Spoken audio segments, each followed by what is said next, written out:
Hello, everybody. Thank you for joining us for today's InduSoft Web Studio version 8 Service Pack 2 overview webinar. We're going to go ahead and get started. Thank you, everybody, for joining us today. Some quick logistics before we get going. First of all, an introduction. My name is Scott Courtier. I'm Senior Technical Sales with InduSoft, and I'll be your host today. Let's see, what else? For those of you who have any questions, please put those into the chat panel or the Q&A panel on the WebEx interface. I can't hear you during this type of webinar. So if you have any questions, again, the chat panel or the Q&A panel. Also, we are recording this webinar, so we usually get that posted up on the website in just a few days. It doesn't happen immediately. It takes a couple of days to get up there. Also, we're going to be sending out a survey. Please let us know how we did today. Let us know how we're doing in general. Fill out those comments.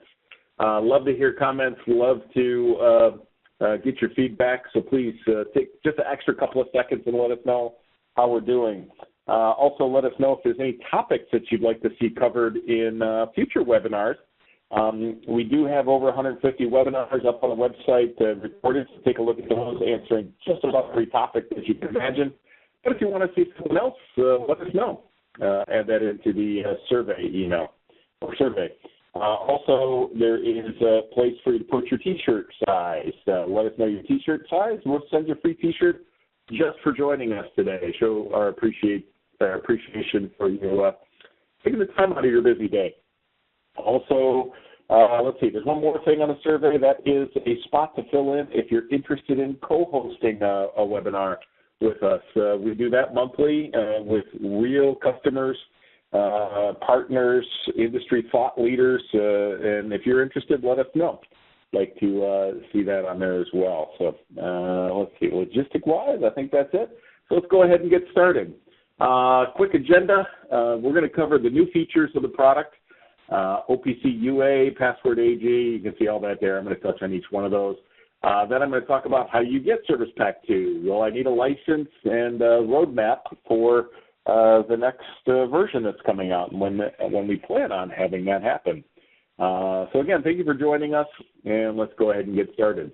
Before I get started, I wanted to point out just a couple of quick slides. Many of you who have seen the InduSoft presentations have probably seen these couple of slides, but they are very relevant to the material that I'm going to cover today. So in general, our vision has been for a long time to, with any device, on any network, any data, based on open standards. And a few things that I'm going to talk about today are built on open standards. And some of the things I'm going to talk about are with security related. So that's one of the reasons why I wanted to show you this slide, because we're talking about multiple operating systems, networking, open standards, whether it's OPC, whether it's database technologies, and again, security in mind as well.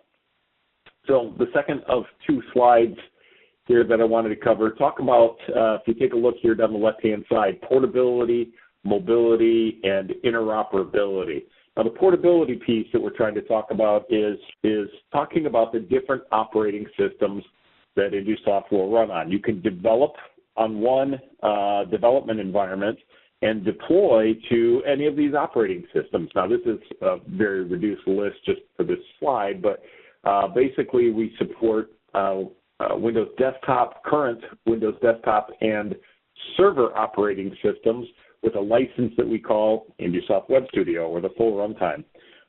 There is another version that is called the Embedded View license that runs on Windows Embedded, in this case Windows Embedded Standard 7 operating system. And then we also support Windows CE, and that's with a license called Embedded View. Now, we also have, geared towards the industrial Internet of Things market, a runtime that will run on Linux and VxWorks, and that license is called IoT View.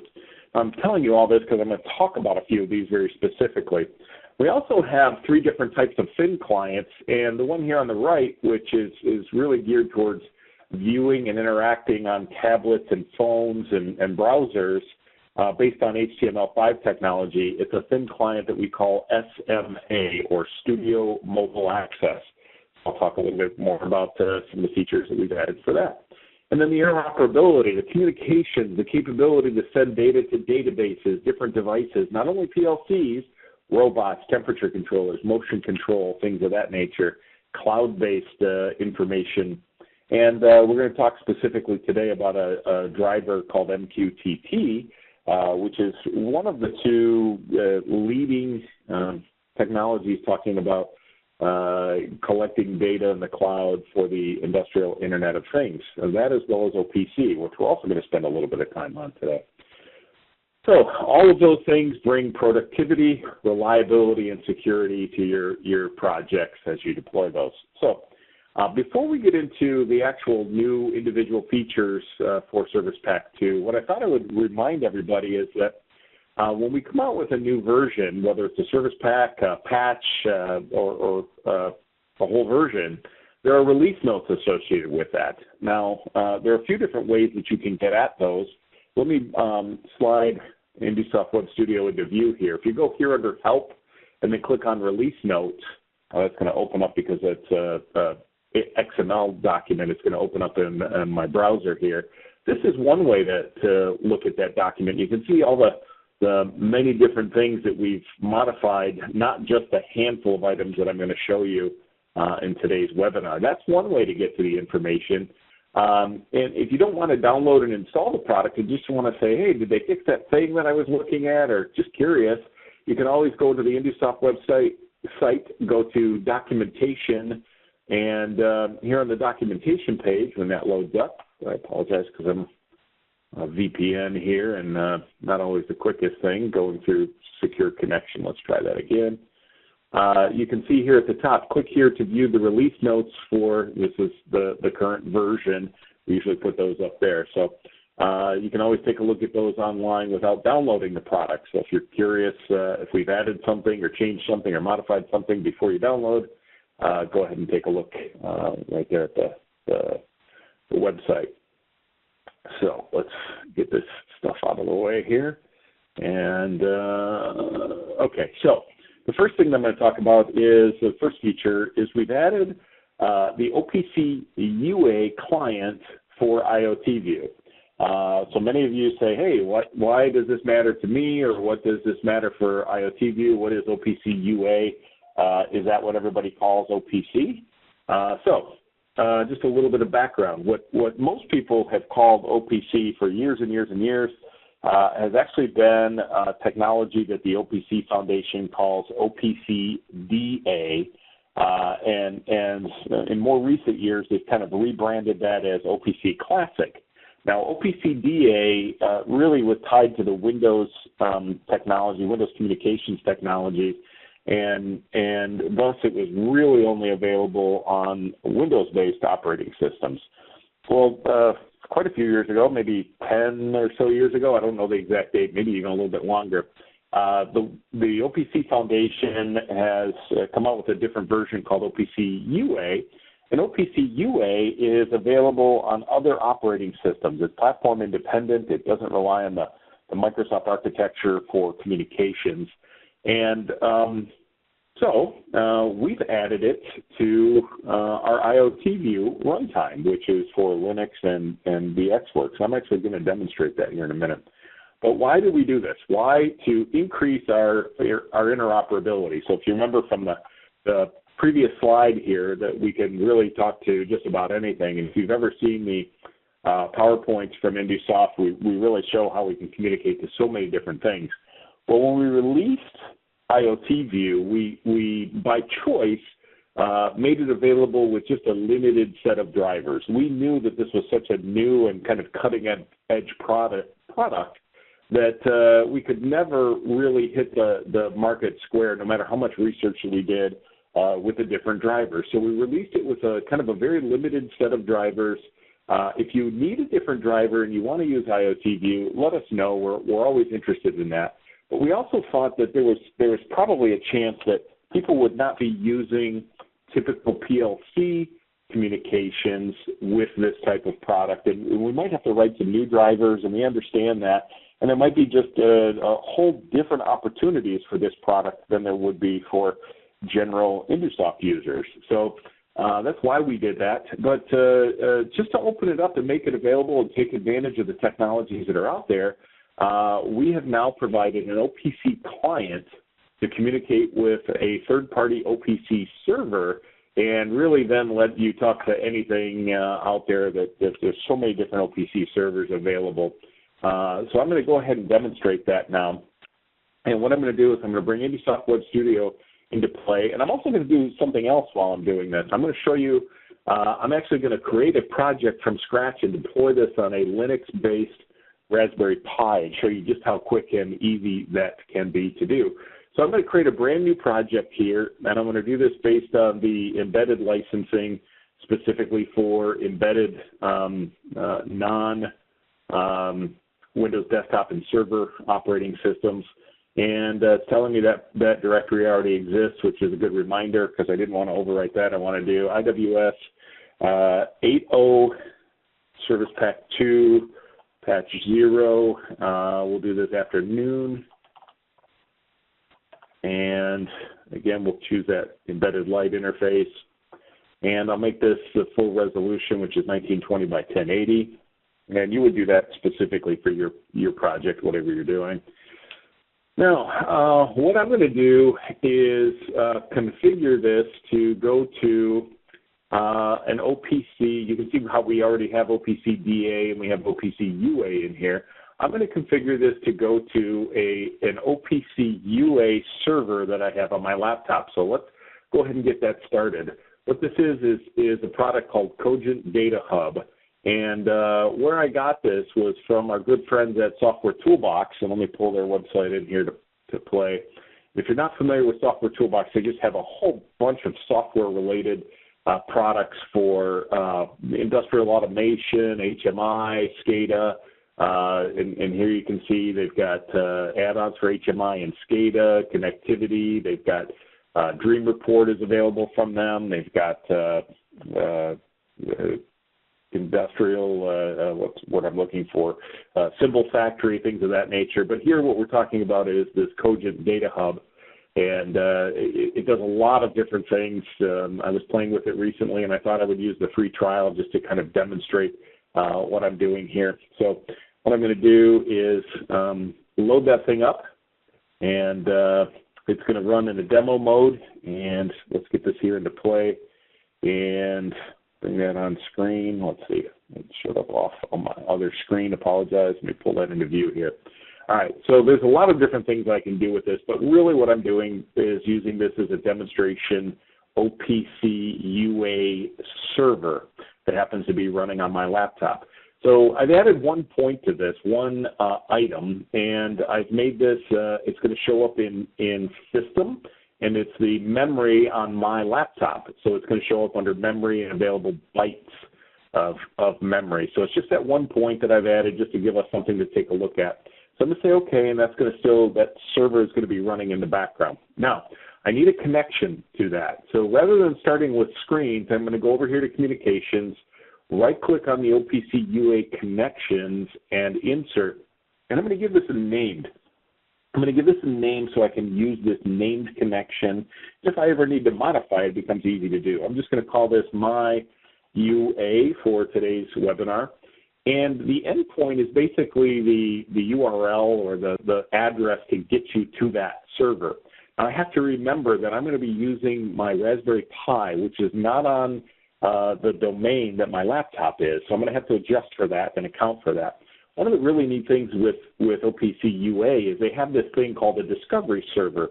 And on my laptop, the Discovery Server is polling the rest of my laptop to see what other servers are out there. And it found that Cogent Data Hub server, and if I was connected to the domain with my Raspberry Pi or connected and I knew how to resolve this computer name, I could just use this straight up. In fact, if I tested this running InduSoft on my laptop, it would go ahead and connect to that fine. But I actually have to modify this a little bit. Because my Raspberry Pi is not on the domain that I'm on and it doesn't know how to find my computer by name, I'm just going to have to tell it the IP address. In this case, it's 192.168.1.10. So a quick little change there, and I do a test connection, and lo and behold, I can find it and see it. I could add username and password, different security features in here, but just to keep this demo easy, I'm not going to do that today. So I've established that connection, and again, I called that My UA. Now, to set up a worksheet and use that connection, I'm going to right-click here on OPC UA and insert a worksheet. And then I'm going to choose to use that My UA connection that I just created a few minutes ago. And at that point, I'm really ready to go. And if I wanted to call that tag memory, that's a new tag within InduSoft Web Studio, so I have to create it. It's just going to be integer-based. It's going to be a really large integer number because it's the memory of my computer available in bytes. And now I want to browse to that server. I could type in the item name in that server if I knew it, but it's real easy. Now that I'm connected to that, I can right-click here and browse. Now this window that popped up is actually the OPC UA server that I have on my laptop, that Koja Data Hub. And I could drill down in and I can see, okay, here's system that I set up, there's memory, and there's that item that I set up, that available bytes of memory. I'm just going to click on OK, and now that's ready to use. Before I do that, just like any driver, I would also recommend in the OPC UA connection that you also use status. So I'm going to set up status here, and that's going to be an integer value. So I'm going to leave that as integer, and then I'm also going to set up a status message that will give us text, how our connection is doing. And so that will have to be a string type tag. And once I have that, I can close this window, say OK. And all right, so now I have to build a screen to be able to view this. So let's right-click on Screens and Insert. If you've got any questions about developing screens and whatnot, we have a full training class on our website, so feel free to take a look at the videos for that. I'm going to go ahead and create this screen. And to be able to view those three values, I'm just going to put a large rectangle and put the tags inside a caption. So let's look at memory. And then in curly brackets, the tag, and then the status, a tag called status that I just created, and that message, and that tag called status, message. And let's make the font just a little bit larger so that you can see that. Hopefully that comes through on the WebEx a little bit better. So that'll display those three tags. I'm going to go ahead and save this screen as a screen called main. And just because I'm used to this, I'm going to set this as startup. And to get this to show up on my Raspberry Pi, there is no local viewer on the Raspberry Pi or on the IoT View.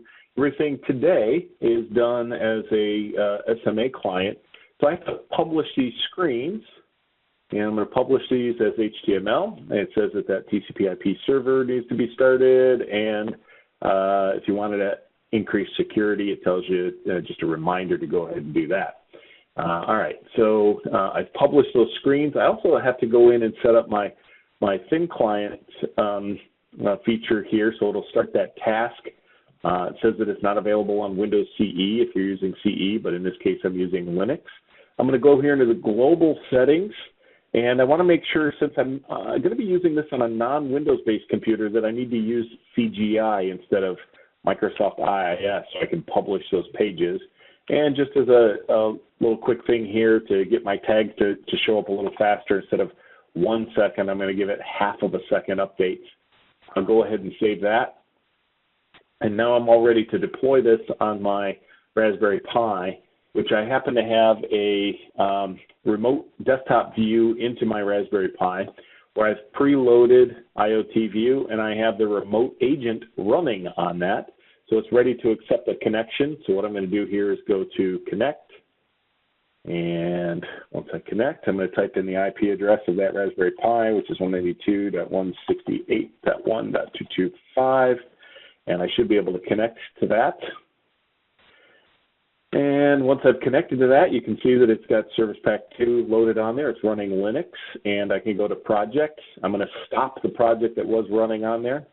I'm going to download my project. It's just a quick mental check. Yeah, I did the mobile access enabling there. I published my screens, and now I'm going to download that project. And so it's downloading, and this should only take just a couple of seconds because it's really just one screen and some configuration stuff. And once that goes down, I can then run my project. And so I'm going to bring the Raspberry Pi back into view here. And as I mentioned, there is no local viewer. So the Raspberry Pi is actually running that project now. But in order to view it, I need to open up a browser either locally on the Raspberry Pi or remotely. In this case, I'm just going to open up a web browser. In this case, it's Chromium, which is kind of the parent of Google Chrome. And I'm going to point to my local IP address here and tell it to go to that screen main. If you need instructions on what this URL means, take a look at the documentation or one of the webinars that we've done on IoT View or IoT View, I guess is what I'm saying, because I talk about that addressing scheme there. And once I hit OK, this will take a couple of seconds, and then it'll challenge me for security. I don't have any security enabled on this project, so I'm going to go ahead and just click on OK there. And my screen will come up, and hopefully that's large enough for you to see. But basically it shows the memory on my computer, status equals 1, and the message says connected.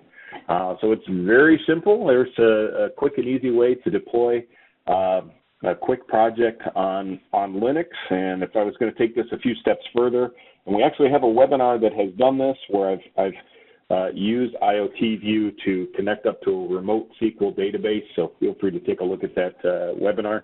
So this was showing IoT View and the OPC UA Client. Now, I'm going to try something that I didn't really prepare for because I found out in this morning's webinar, if you noticed, my local management has gone into run mode by itself. What's actually happened there is because OPC has this capability, that Cogent Data Hub is actually an OPC DA server as well. And since I have that set up in this project, it's actually trying to launch and run my OPC DA connection and launch my project. So I found out that was preventing me from setting up some of the rest of the demonstrations later on. So what I'm going to do is leave my Raspberry Pi on screen so I can see status equals 1. I can still see my memory there and message connected. And what I'm going to then do is shut down that data hub and see if I can get an error message to show up. Now, this is what I didn't try. So there we go. So I get a status 3, and it's trying to reconnect. So just to show you how those messages come in and the status and how important they are. So with that, I'm going to go ahead and close this connection to the Raspberry Pi. And at this point, I should be able to stop my project. Okay.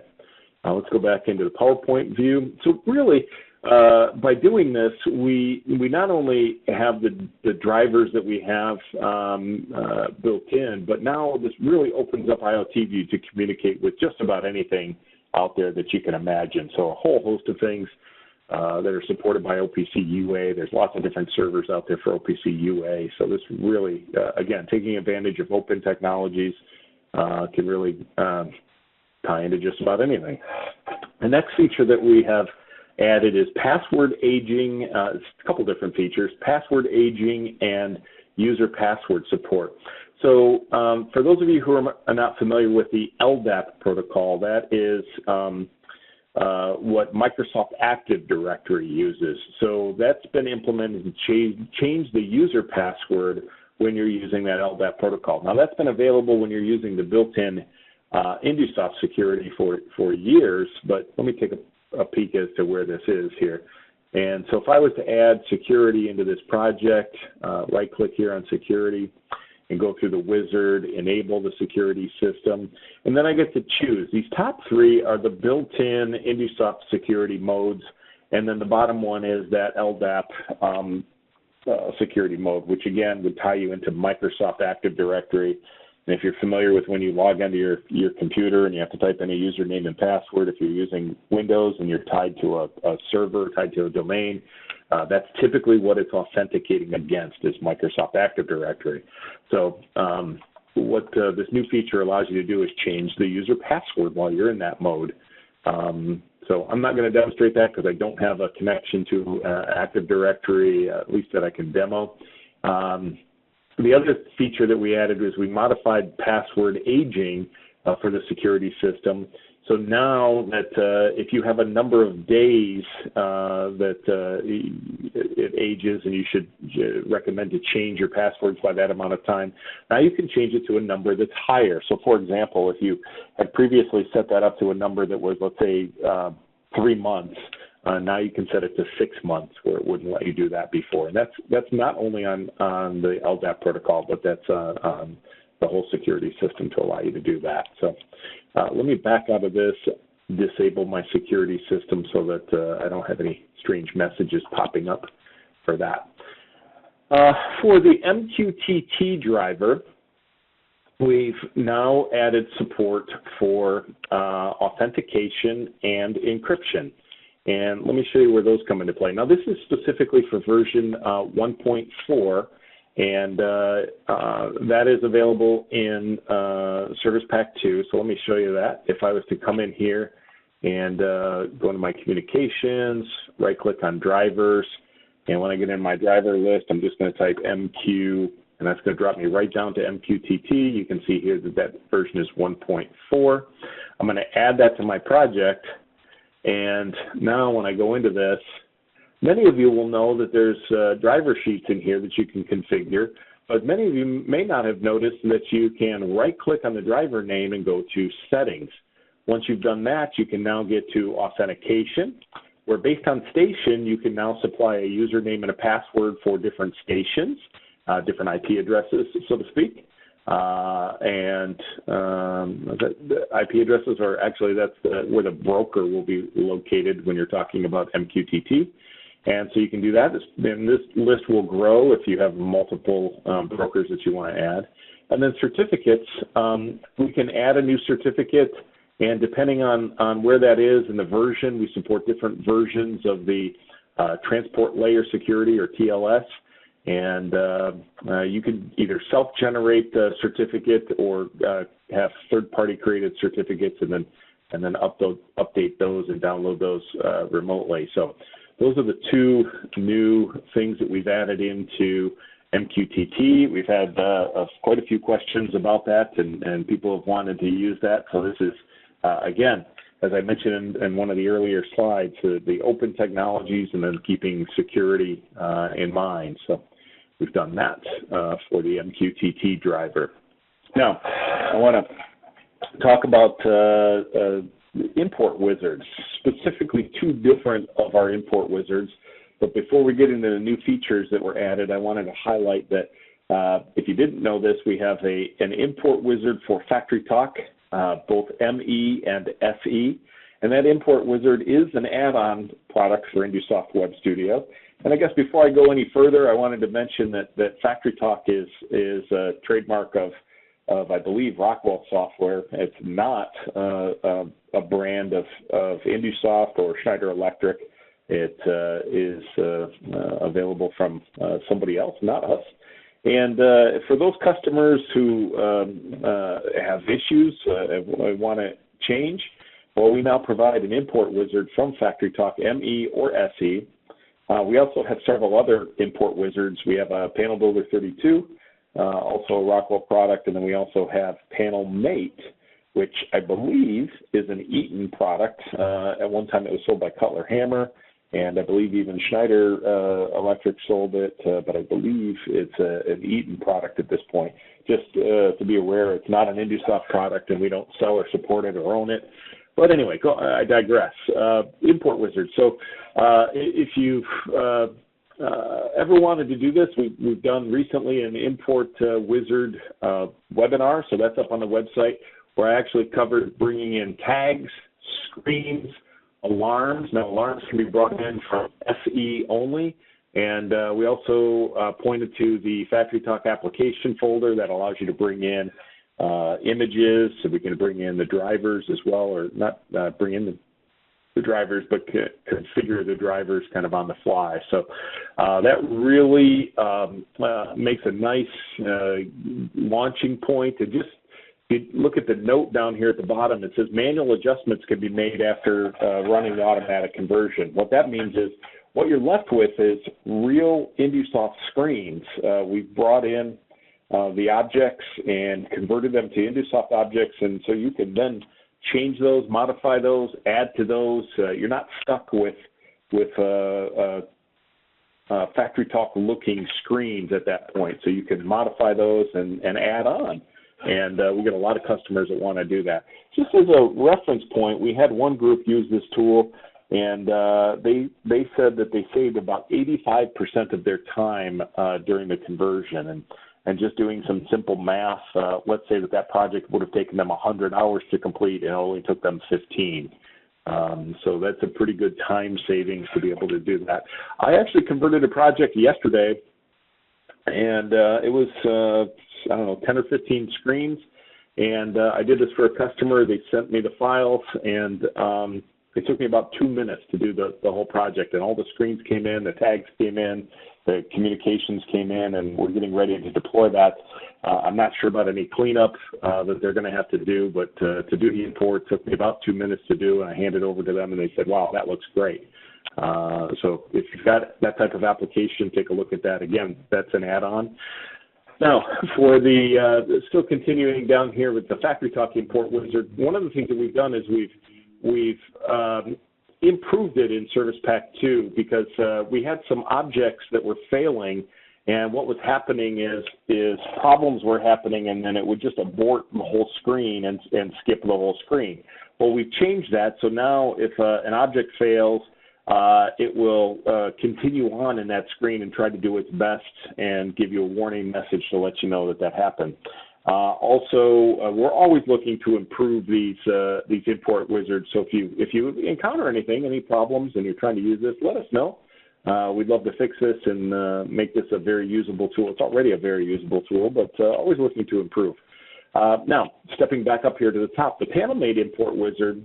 When we're doing PanelMate imports, one of the things that had to happen is the PanelMate actually had some objects that we didn't have in InduSoft Web Studio. So we created some ActiveX objects that looked exactly like the PanelMate objects. Well, what was happening is a lot of those projects in the PanelMate world were very small resolution, like 640 by 480. And when you bring those into today type resolutions, the font sizes were just way too small, and we didn't have a way to edit those or adjust those, and now we do. So that's one of the new features in the new PanelMate import wizard that allows you to do that. So we had a question on this morning's webinar of how do I get the import wizard updates? Maybe I had the old version and now I want the new version. Well, these are actually installed when you install the latest version. They're not a separate add-on tool. In fact, for those of you who already have InduSoft Web Studio, you already have these installed. You just have to add the license. So to get the latest version, you have to go up to version 8, Service Pack 2. But if you have some questions or want to try something and maybe you don't want to upgrade, well, let us know. We're happy to work with you. Maybe you can send us your project and we can update that or take a look at it and see if it does what you need it to do. But we always like to work with you. Let us know. All right. The next feature is improved embedded view operating system support.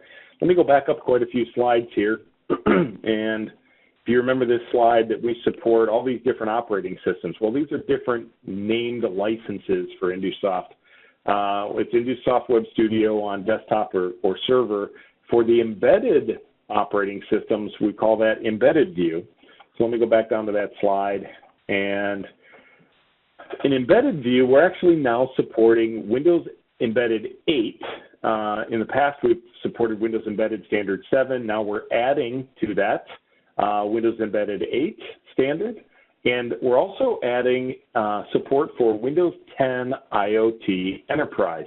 And I wanted to show this diagram. I made this diagram because a lot of people were confused. There's actually several different variations of the Windows 10 IoT operating system. There's one called Windows 10 IoT Core. Well, that has no shell, no desktop, no way to view the screens. It's basically a very, very low-end, minimal operating system, and there's just not enough there to really run InduSoft on it. So then the next step up is Windows 10 IoT Mobile, and today we do not support this. That operating system was designed for kind of low-end devices, maybe barcode scanners, things of that nature, but today we do not support that. We may in the future. But then there's another variation called Windows 10 IoT Enterprise, and that actually has a desktop shell. It'll run Win32-based apps, and now InduSoft Embedded View will actually run on Windows 10 IoT Enterprise. So hopefully that clears up some of that, and if you're cutting edge and taking advantage of some of the new Microsoft technologies, well, we support Windows 10 IoT Enterprise now. So that's what that is. Now, the next thing that I'm going to talk about here is the grid control for SMA thin clients. Now, many of you will know that, or maybe some of you don't know, that we recently added the trend object on the HTML5 thin client. And today, or in Service Pack 2, now we support the grid control. Now, I've made a screen capture in case I didn't get this to work. Here on the upper left is a slider that I've added, a trend object, and the grid control in native InduSoft runtime shown on my laptop. And then over here on the bottom right is actually the HTML5 view on a browser. So I'm going to try to demonstrate that. And what's really neat is you don't really need to do anything extra. You just publish your screen, and it shows up as the HTML5 objects on your phone, browser, tablet, whatever. Also notice that this is only supported by the data source for database.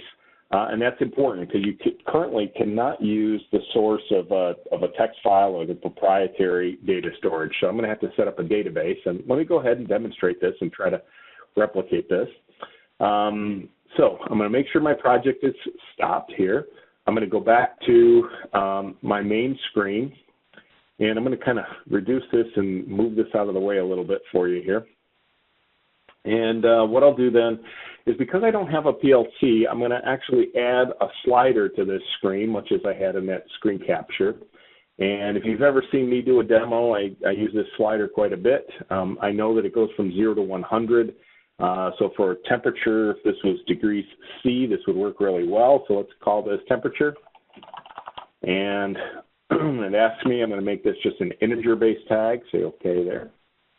And I'm going to add a trend control object on the screen. Now this trend control object is not going to do the logging, but it's going to allow me to see that value of that point or that pen. In this case, I'm going to set up a label. Maybe this will be degree C. And I'll come over here and make the tag temperature. You know what? I don't want to type that, so let's just double-click on that field. Choose that from my list here. And make this 0 to 100. I don't have to put in the scale there. It will auto scale, but it'll help it get started if I know where it's going to be. And okay, so that will be a view only of that. And let's save that screen. I'm still connected. I don't want to download that. In fact, let me disconnect from my Raspberry Pi, because this demonstration I'm actually going to do on my laptop. So let's disconnect there. And, okay, so now the next thing that I do is have to set up that logging. Well, before I set up that logging, I'm going to go create a database for this to log to. So I'm going to open up the SQL Server Management tool. And if you want some more information on how to do this, take a look at the training classes. We've done several webinars on this, but I'm going to point to SQL Server Express, and I'm going to use the built-in Windows security here. And again, while I'm waiting for this to load up, so if you have any questions, put those into the chat panel or the Q&A panel. Don't have any questions yet. Hopefully I'm doing an okay job explaining what's going on. Okay, so what I'm going to do here is add a new database, and I'm going to create a database called IWS 8020 afternoon. I can spell. And say OK. And now this will usually pop up at the bottom down here, and I want to expand this and show you that there's no tables in here other than the system tables yet. And now I can go back into my project and set up the default connection to a database. And here we're going to choose the SQL Server, go to Next, and now I need to show that how that connects. Now, if I'm going to do this on a different computer other than my own, I can't use my computer name because my computer might not be present. So I'm just going to type in local, and that'll help it resolve to the local computer, and then SQL Express, and use Windows built-in security. And at this point, I can then point to the database that I just created. So if I scroll this down a little bit, there's IWS version 8, Service Pack 2, patch 0, afternoon. I'll test my connection. I got all the right security set up there. Say OK, and now I've got that default connection set up. Now I can go set up my trend worksheet to log to that database. I'm just going to do that one tag, temperature, and instead of going to a file on the hard drive, and this is what I was talking about earlier, we don't currently support any other data source other than the database. So you have to set this up for database if you want to use the grid object on the or the trend object, either one, on the SMA thin client. Currently, they only support the database data source. I'm going to go in here and I'm going to change this configuration. Rather than logging to this trend 001, which is based on this name up here, maybe I want to give this a little bit more useful name. So I'll just click on this field, call this production, and it'll automatically create that table. And let's see, there was a question that came in. Are there any plans for adding driver for the M-Bus protocol? I'm not familiar with the M-Bus, and I have your name down here. What I'll do is I'll check afterwards and see if we have any plans for that. I'm not particularly, I'm not familiar with that at all, and I see that typically used for smart metering in Europe. So I'll check into that and get back with you after the webinar. Good questions. I don't know of any plans for that, although I'm not familiar with that protocol. All right, so where was I here? Database, this will log to that database once per second, that tag called temperature, and it'll automatically create that production database. So once that happens, let's see, do I have everything I need here? I've got the trend, I've got, well, I guess I can go ahead and let me publish this because I've made changes to that screen. I still haven't added the grid object to the screen, but I want to go ahead and run this so that I get some data into that database and we can see that. So I will do that and move this slider up here. We'll get a value of 60 in there, and we'll leave this down at 3. And now what we'll do is we'll go ahead and come in here and add on the screen the grid object. So what I'm going to do is below that trend object, I'm going to put a grid object, and I'm going to configure it instead of text. I'm going to go to a database source. I'm going to use that project default, but I'm going to change the table that it goes to. I'm going to let this thing do a query in the background. There's the production table that it created when I ran that a few seconds ago. Say OK. And now I can add my columns in here. Now, if I go back into the actual database, when I logged that data a few seconds ago, if I right-click here and refresh this, you'll see it created this production table. And if I edit top 200 rows, you should see 3 fields or 3 columns in here. One for the timestamp, one for the timestamp in milliseconds, and then the temperature. And here's where you can see that I made that change. I slid that slider and changed that value.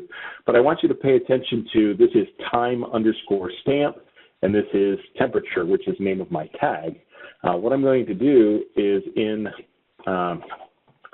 back to InduSoft Web Studio here, I'm going to change this first to be time, and that field was actually called time_stamp,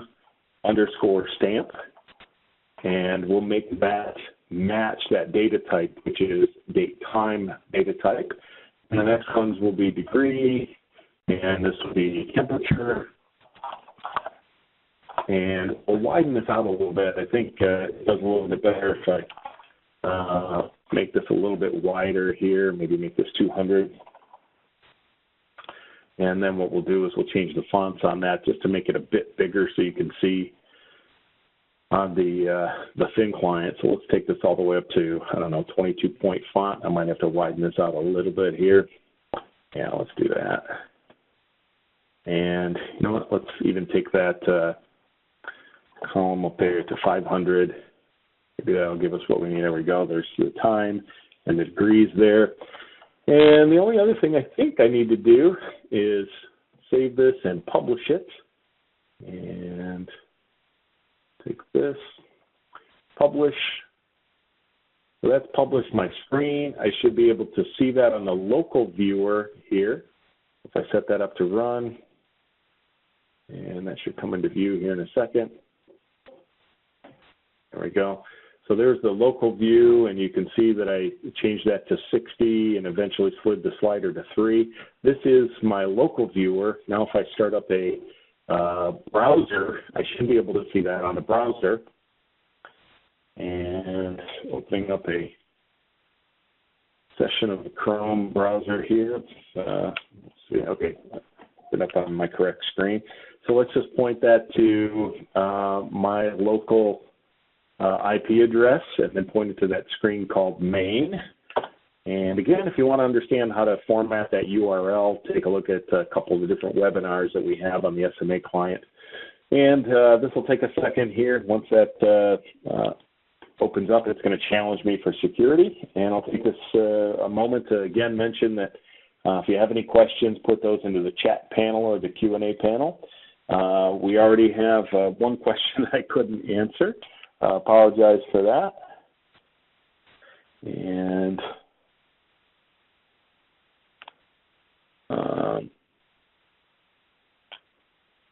making some quick notes off screen here. And okay, there we go. It loaded up. So I don't have any security on there, so I should be able to just hit OK. And there's my screen. There's my trend. I should be able to see this. Change this. You can see the real screen there. And if I scroll this down, my original values of 60 and 3 are pulling out of the database. And if I told this to refresh, I could pull those new values. Let's go ahead and refresh this. And now when I scroll down, you'll see the 60 and the 3. And we go all the way down to the bottom down here, you'll see that new value that I just set up as 51. So that is the trend object, which we added previously, and now the grid object, now that we have those on HTML5. Those can show up on your phone, your tablet, Safari, Windows, whatever the case may be. So go ahead and close this down here and stop that. Get back to my PowerPoint presentation. So how do I get Service Pack 2? Well, I think somewhere I have a open browser here. On the InduSoft website, it's always best to download from the InduSoft website. You can go here on the home page, depending on what this graphic rotator has done here. You can see download now. There's a couple different ways. You can go to products and downloads, download, and you have to be registered. It takes just a few seconds to register. I don't think we ask for a lot of information, maybe name, first name, last name, email address, maybe company. I think that's about it. But then you have to be logged in to get to that download page. I recommend, even if you have the USB stick that got shipped with the product, going to the website and updating, because that's always going to be the latest version of the product. Sometimes, depending on shipping, depending on using up old USB sticks when we ship those, always go to the website to make sure that you've grabbed the current version. On the download page, we have older versions there if you need to download older versions, but you should always go to the website to download the latest version. Now, again, there's a simple registration to be able to do that. Now, next question that often comes up is, how do I license, or do I need a new license if I download this? Well, the answer is, if you've already got any version of 8.0, whether it's 8.0 with no service pack, no patch, Service Pack 1 with or without patches, you won't need a new license. It's all in that same 8.0 version, so the license will work. If you have any previous version, could be 7.1, could be 7.0, 6.1, you will have to purchase an upgrade. And the upgrade pricing is a reduced price compared to a full purchase of a brand new license. And if you didn't know this, we have a maintenance agreement, a maintenance program. And if you have that annual maintenance agreement intact, and we don't, this is an optional thing. We don't force you to do this.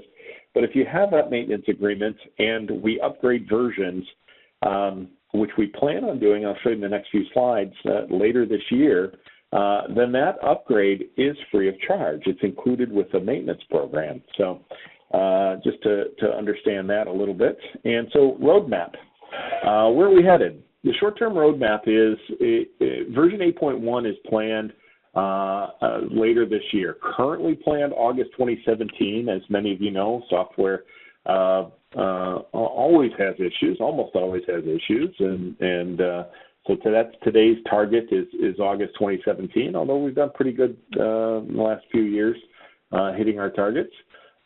We will be adding support for all native objects in HTML5, much like we did just now with the grid object and previously with the trend. We're going to add the alarm event control, the smart message, the push button, the list box, and at that point we will have support for 100% of the objects in InduSoft Web Studio. Now, that'll be support on HTML5, I should say. Now, we might not have all the intricate little features of every different object, but 100% of the objects will be supported, and then we're going to work to add the different features for those. So that's planned for, again, version 8.1.